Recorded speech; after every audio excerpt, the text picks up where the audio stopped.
Kalat yung mga biko. Okay. Yan.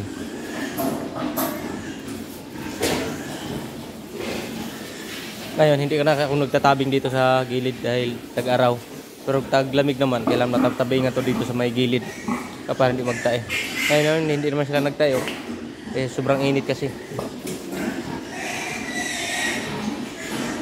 Pa sila eh. 14 anak nito eh. Ayan, oh.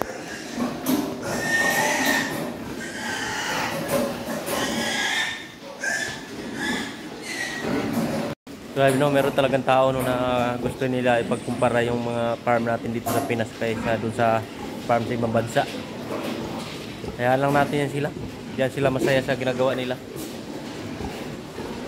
So tayo, tuloy lang tayo sa pag-alaga.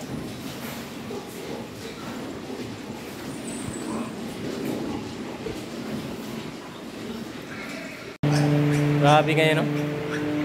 Ang mahal ng mga bilihin. Mataas mga bigas, madlata.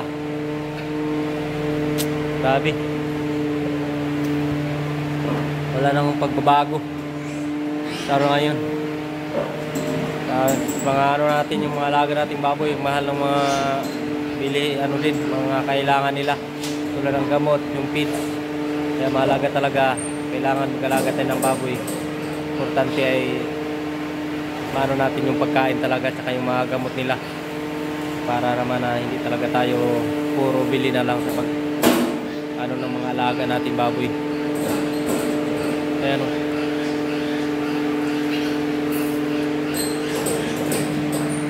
Grabe talaga ngayon o. Sobrang init sa mga alaga natin baboy.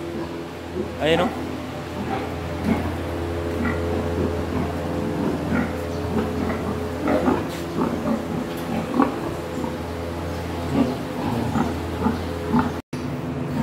Yan, kita nyo yan o, yan o. Yung mga maliliit na yan, pitos. Nag-abort yan. Yung pa siya o. Yan. 21 days. Yan. Kapag di mo talaga mabantayan yung mga baboy mo na mga alaga, di mo kakalain na nag-abort pala. Yan siya eh. Maliliit pa lang mga pitos. Ito siya eh. Naiay ko siya noong April 14. Manganak siya ng August 5. Tapos May 2 tsaka May 5 21. 18 days siya dito. Tapos ito naman ay 21 days na nag-abort siya dito. 21 days. Sayang, di ba? Yan siya. Maliliit pa. Nako, sa sobrang init.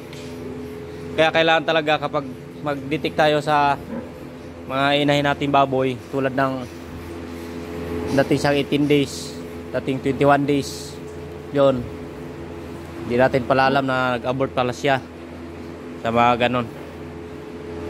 Kasi meron kasi pagdating din 42 days, maglalandi din sila doon kapag hindi sila mag-reheat sa 18 days saka 21 days. Kaya kung meron kayo natutunan sa mga video na yun mga guys, paki-follow na lang, paki-share para updated kayo sa mga video namin dito sa farm.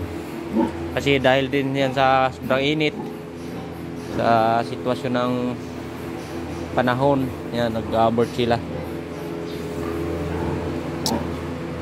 Kasi sobrang init kasi tulad doon sa labas.